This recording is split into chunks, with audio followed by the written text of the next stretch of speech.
अस्सलामुअलैकुम दोस्तों, इस वक्त मैं कैंसर के इलाज के लिए जो हकीम साहब हैं, हकीम मौलवी वलीउल्लाह साहब के पास मारतम गया और उधर से मैं मेडिसिन लेके आया वालदा के लिए, जो कैंसर का इलाज करते हैं। इनके पास बहुत दूर दूर से, कराची से और मुख्तलिफ़ अफ़गानिस्तान से, मुख्तलिफ़ इलाक़ों से लोग आते हैं कैंसर की मेडिसिन लेने के लिए। और इनकी मेडिसिन इतनी मुफीद हैं कि जिससे जो है ना पेशेंट काफ़ी रिकवर करता है। कुछ बीच में पेशेंट होते हैं जिन पे ये असर नहीं करती और वो कहते हैं कि 10 दिन की मेडिसिन दें, अगर असर करती है तो वेल एंड गुड, नहीं करती तो फिर आप मेरे पास दोबारा तशरीफ़ ना लाएं। और वो जो 10 दिन की मेडिसिन है वो फ्री ऑफ कास्ट वो देते हैं, और बाद की जो मेडिसिन है वो फिर उसके चार्जेस लेते हैं। वो भी पर डे मेरा ख्याल है 150 रुपये की एक खुराक पड़ती है और 45 दिन की टोटल दवाई होती है। और इसके लिए जाना लाजमी पड़ता है। पहली दफ़ा आप जाएंगे 10 दिन की मेडिसिन मिलेगी, दूसरी दफ़ा जाएंगे तो बाकी 35 दिन की दवाई देंगे। लेकिन इस दवाई से इतना अफाका होता है कि बंदा कैंसर जिस्म के अंदर से जड़ से ख़त्म हो जाता है। और ऐसी 2-3 मिसालें मेरे अपने इलाके में हैं। एक मेरा दोस्त है, उसके वालिद साहब हैं, माशाल्लाह उनकी दवाई खाने से जिनको शिफा हॉस्पिटल से डॉक्टरों ने बिल्कुल लाइलाज कर दिया था, वो उधर मारतूम से दवाई लेके आए और माशाल्लाह अब 7-8 साल हो गए हैं और कैंसर का नामो निशान नहीं है, बिल्कुल फिट है। इसी तरह मैंने ये इंफॉर्मेटिव वीडियो बनाई है कि जो मेरे भाई कैंसर के मर्ज में मुब्तला हैं वो काइंडली इसको अगर देखते हैं तो वो उनके आसानी के लिए कि वो मार्टूम जाएँ हकीम वलीउल्लाह के साहब के पास और उधर से अपनी दवाई लेके आएँ। इसमें मरीज़ को जाने की ज़रूरत नहीं है, उनका कोई भी रिलेटिव जाके उधर से दवाई ला सकता है और इंशाअल्लाह उसको फाका होगा। और मेरी इस वीडियो को आगे शेयर, सब्सक्राइब और लाइक ज़रूर करें ताकि जितने ज़्यादा लोगों तक ये वीडियो जाएगी उनको पता चलेगा किसी का भी इलाज होगा तो उसका सवाब आपको भी होगा, हमें भी होगा और उस बंदे की जो है ना तकलीफ़ कम हो जाएगी। क्योंकि कैंसर का मर्ज़ एक बहुत ही तकलीफ़ दे अमल है जिसमें जिस्म में मुख्तलिफ़ बीमारियाँ, शदीद दर्द, ब्लड कैंसर, लंग्स का कैंसर, लेडीज़ के कैंसर के मसाइल हैं। इसके लिए जो है ना वो करते हैं। मैं अभी रिसेंटली गया हूँ, मारतूम गया था अपनी वालदा की दवाई लेने के लिए कैंसर की, और उससे उनको काफ़ी आराम है। अभी मैंने 2 दिन की खुराक दी है लेकिन उनकी जो पेन्स थी वो तकरीबन कहती हैं कि बिल्कुल 20% रह गई हैं, बाकी उनको जो शदीद दर्द थे वो ख़त्म हो गए हैं। तो लिहाजा आप सब से भी मैं दरख्वास्त करता हूँ कि इस वीडियो को ज़्यादा से ज़्यादा शेयर करें, लाइक और सब्सक्राइब ज़रूर कीजिएगा, इससे मेरी हौसला अफजाई होगी और नेक्स्ट वीडियोज़ मैं आपके लिए बनाता रहूँगा। अब मैं आपको लेके चलता हूँ उस वीडियो की तरफ जहाँ पे आपको सारा रास्ता मैं बताऊँगा और मारतूम तक टोटल रास्ता और सारा जो कुछ मैंने जहाँ से गया, जैसे सारा कुछ किया। जाते हुए तो मैं रात को गया था, बिल्कुल अंधेरा था, इसलिए मैं कोई वीडियो नहीं बना सका। लेकिन सुबह तकरीबन 6 बजे वहाँ पहुँचा, उसके बाद से जो वीडियो है वापसी तक की वो मैंने बनाई है, जो मैं आपके साथ शेयर करना चाह रहा हूँ। बहुत बहुत शुक्रिया। ये सुबह 6 बजे का टाइम है जिस वक्त मैं उधर पहुंचा और तमाम शॉप्स उनकी बंद थी। और जब मैं पहुंचा तो मुझे पता चला कि जुम्मा और हफ्ता हकीम साहब का दवाखाना बंद होता है। लिहाजा मैं थोड़ा सा परेशान हो गया कि अब इतने दूर से मैं आया हूँ तो अब ये मैंने मेडिसिन लेके जानी है, तो अब क्या हाल किया जाए। तो उधर साथ होटल वाले और चौकीदार से पूछा तो उन्होंने कहा जी आप हकीम साहब के घर चले जाएं, वहाँ से वैसे तो वो दवाई नहीं देते लेकिन अगर आप उनसे रिक्वेस्ट करें तो शायद आपको दवाई वो वहाँ से मिल जाए। तो मैंने अल्लाह का नाम लेके कोशिश की कि हकीम साहब के घर ही जाया जाए। ये हकीम मौलवी वलीउल्लाह साहब के दुकान का बोर्ड है और जहाँ पे इस वक्त मैंने पूरी उनकी जो शॉप है उसकी मैंने आपको वीडियो बना के बता रहा हूँ। और इसके आसपास गिरदनवा में जो बाज़ार है, ये छोटी मोटी थोड़ी सी दुकानें हैं, चांद एक होटल हैं और इधर रिहाइश का मसला नहीं है। ऊपर हकीम साहब की दवाखाने के ऊपर भी कमरे बने हुए हैं और ये साइड पे जो सीढ़ियाँ लगी हुई हैं यहाँ पे भी कमरे मौजूद हैं और फ्री ऑफ कॉस्ट रिहाइश दी जाती है। कोई इसके चार्जेस नहीं लिए जाते। हकीम साहब के पास जो भी बंदा कहीं से भी आता है वो वहाँ पे उससे कोई पैसा नहीं लिया जाता। ये मैं मौलवी वलीउल्लाह साहब के घर पहुँच चुका हूँ। ये उनके घर हुजरे में बैठा हुआ हूँ जहाँ पे मैं उनका इंतज़ार कर रहा हूँ। ये लोगों ने मुझे बताया कि आप जाके वहाँ उनके हुजरे में पहाड़ी के ऊपर बैठ जाएं। तो ये उनका हुजरा है। तो उधर मैं बैठ गया थोड़ी देर तक जो है ना। फिर हकीम साहब तशरीफ़ ले आए। पहले उन्होंने पानी से तवाज़ो की, फिर चाय भेजी। उसके बाद हकीम साहब ख़ुद तशरीफ़ ले आए और बड़ी डिटेल के साथ मेरी बात सुनी। मुझे बताया कि बिल्कुल इंशाल्लाह वो ठीक हो जाएंगी। आप उनको ये दवाई दें, 10 दिन के लिए दवाई दें और इंशाल्लाह अज़ीज़ वो ठीक हो जाएंगी। शांगला है मार्टोंग की आबादी। अस्सलाम वालेकुम दोस्तों, मैं इस वक्त ज़िला शांगला में हूँ, मार्टोंग में। इधर हकीम वलीउल्लाह साहब हैं जो कैंसर की दवाई देते हैं। मैं उनके घर आया हूँ कैंसर की दवाई लेने, क्योंकि जुम्मा और हफ्ता उनका क्लिनिक बंद होता है, जिसकी वजह से कैंसर की दवाई नहीं मिल सकती। लिहाजा मुझे इनके घर आना पड़ा और ये उनके घर का रास्ता है जहाँ से मैं उनके घर से अब वापस जा रहा हूँ।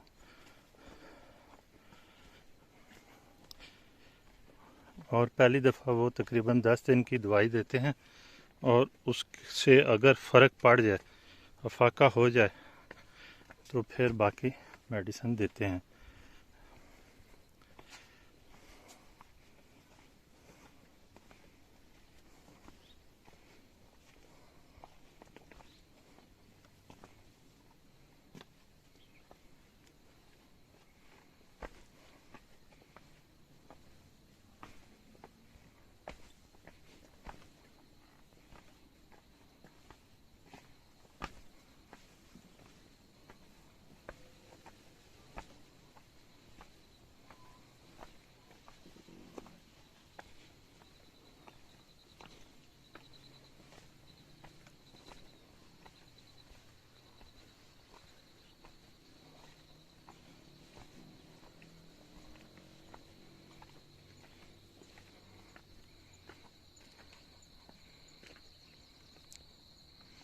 बहुत प्यारा इलाका है और इस टाइम इधर मकई की फसल अरूज पे है।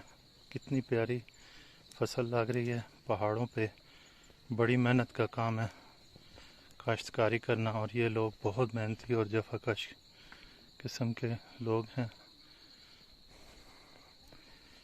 आपको साथ साथ मैं रास्ता भी दिखा रहा हूँ। ये हकीम साहब के घर का रास्ता है, क्योंकि फ़र्स्ट टाइम मैं इनके घर आया हूँ। ये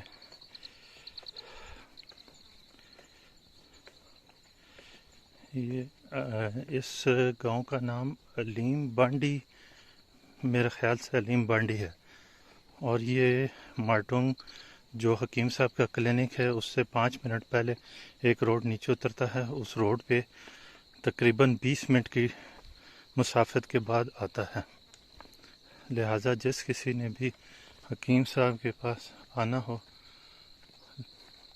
तो वो इस तरह उनके घर आ सकता है। उनका हुजरा बना हुआ है, बहुत अच्छे तरीके से वो मेहमानों की आवभगत करते हैं, लेकिन दवाई की कोई गारंटी नहीं है।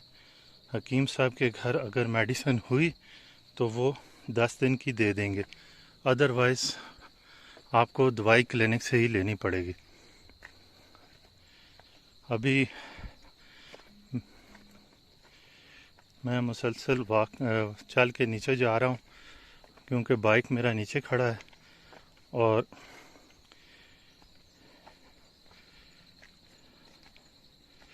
बाइक लेके फिर जो है मैं वापस अपने घर की तरफ जाऊंगा।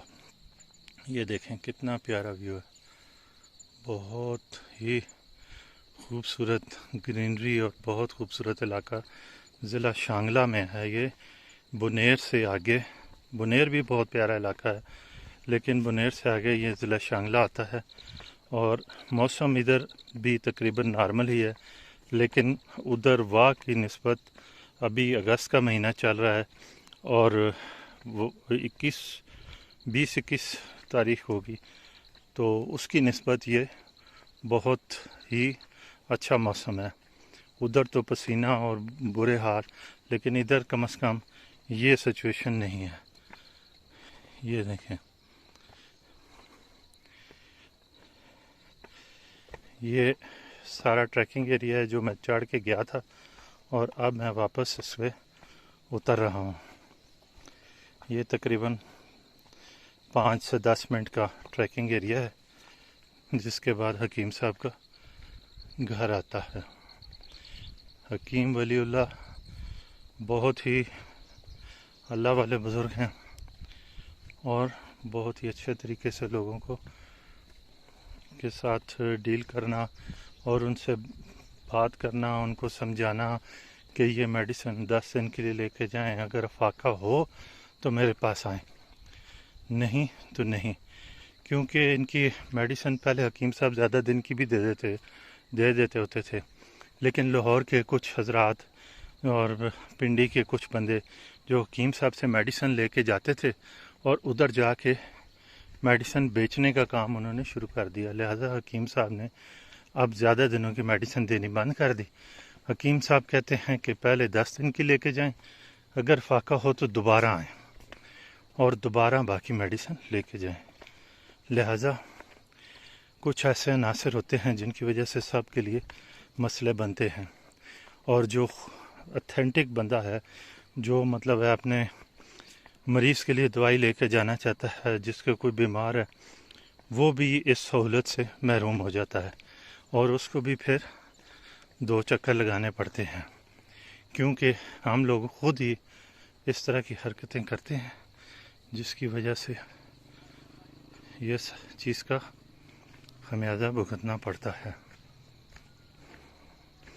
ये दुकान है हकीम साहब के घर के नीचे जो मेन रास्ते में है। यहाँ से मैं ऊपर चढ़ के आया था, ये रास्ता नीचे जा रहा है इस तरह स्टेप वाइज, पथरीला रास्ता है, बड़ी एहतियात के साथ चढ़ना भी और उतरना भी, पाँव आपका स्लिप भी हो सकता है।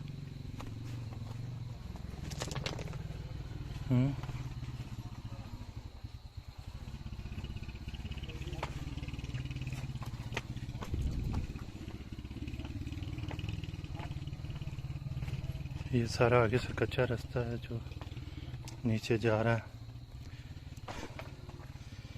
अच्छा जी, अब मैं नीचे अपने बाइक के पास पहुंचने वाला हूँ और फिर इसको एंड करूँगा आपकी वीडियो को।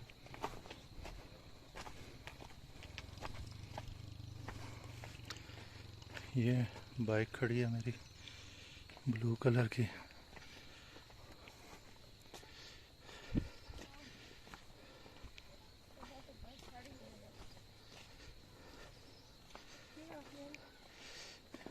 ये बाइक है जिस पे मैं मार्टोंग तक आया हूँ। YBR, thank you.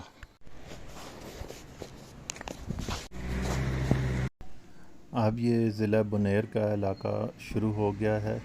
अब हम बुनेर में दाखिल हो गए हैं, जिधर से हम मार्तोंग की तरफ मुड़े थे बुनेर के इलाके से, वो आगे अभी आएगा। ये बुनेर का इलाका है सारा और बहुत ही खूबसूरत इलाका है, और आप इस इलाके में आएँ टूर के लिए, बहुत ज़बरदस्त है।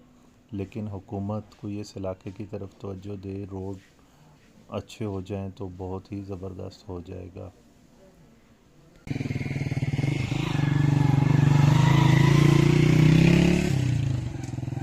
ये एक रास्ता पशलोड़ और दूसरा रास्ता मार्तोंग की तरफ मुड़ता है, और अगर हुकूमत इस साइड पे तवज्जो दे तो बहुत ज़बरदस्त टूरिज़म का स्कोप इस साइड पे भी है। रोडों का बहुत बुरा हाल है, रोडों पे खड्डे और इस तरह के हालात हैं और मारतोंग तक हकीम साहब के क्लिनिक तक भी रोड टूटे फूटे हैं, कोई इतने अच्छे नहीं हैं। बीच में कुछ कुछ जगह पे हुकूमत ने रोड बनाए हैं, लेकिन ये बहुत ही प्यारी वादी है। अगर हुकूमत इसको तरफ तवज्जो दे तो यहाँ बहुत ज़बरदस्त टूरिज़म को उठाया जा सकता है इस साइड पे भी, ताकि लोग इधर का भी रुख करें, क्योंकि वो सिर्फ नारान कगान और इन इलाकों में जा रहे हैं।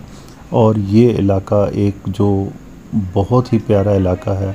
ये मैं भी अभी इधर मारतोंग की तरफ आया हूँ, तो मुझे भी हुआ कि बहुत खूबसूरत इलाका है और इस इलाके पे किसी की हुकूमत की खुसूसन कोई तवज्जो नहीं है। टूरिज़म को प्रमोट करने के लिए काइंडली मेरी एक रिक्वेस्ट है हुकूमत से कि इस इलाके की तरफ भी कोई तवज्जो दी जाए, ताकि यहाँ भी टूरिज़म को प्रमोट किया जा सके और इधर भी अच्छा लोगों को रोज़गार मिले और लोगों का अच्छा सिलसिला बन सके। ये बुनेर से आगे फिर वापसी पे रुस्तम आता है, रुस्तम से फिर आगे मर्दान की तरफ निकलते हैं, या फिर आप तरबेला गाज़ी की तरफ निकल के फिर जीटी रोड पे आप आ सकते हैं और वहाँ से आप इजीली वहाँ आ सकते हैं। ये मेरी बाइक है जिस पे मैंने यहाँ तक का सफ़र अदा किया और इस बाइक ने मेरा बहुत साथ दिया और माशाल्लाह बहुत ही ज़बरदस्त बाइक है यामा वालों की और बहुत ही आरामदेह सफ़र मेरा गुज़रा। और इस खूबसूरत वादी को देखें जिसमें बहुत ही प्यारी और व्यू है और सारा कुछ। और मुझे वापसी पे आते हुए बारिश भी हो गई थी, लिहाजा हमने बारिश को भी खूब एंजॉय किया और रास्ते में हमारे पास बरसाती वगैरह और सारी किट थी, लिहाजा इतना मसला नहीं बना और हम खूब बारिश को एंजॉय करते हुए वापस आए। और इस बारिश की वजह से वादी और ज़्यादा खूबसूरत हो गई और नीचे दरिया की एक प्यारी आवाज़ जो बिल्कुल दिल का रहा था कि यहाँ से बंदा हिले ही नहीं, यहाँ ही खड़ा रहे। और काइंडली आप सब दोस्तों से एक गुजारिश है कि मेरी इस बाइक का कोई नाम रखें और जो नाम मुझे पसंद आएगा मैं वो नाम इस पे रख लूँगा। जिस नाम पे ज़्यादा लोग कहेंगे कि ये नाम होना चाहिए वो नाम आप इस बाइक पर रख लूँगा, क्योंकि मैंने आपकी राय से इस बाइक का नाम रखना है।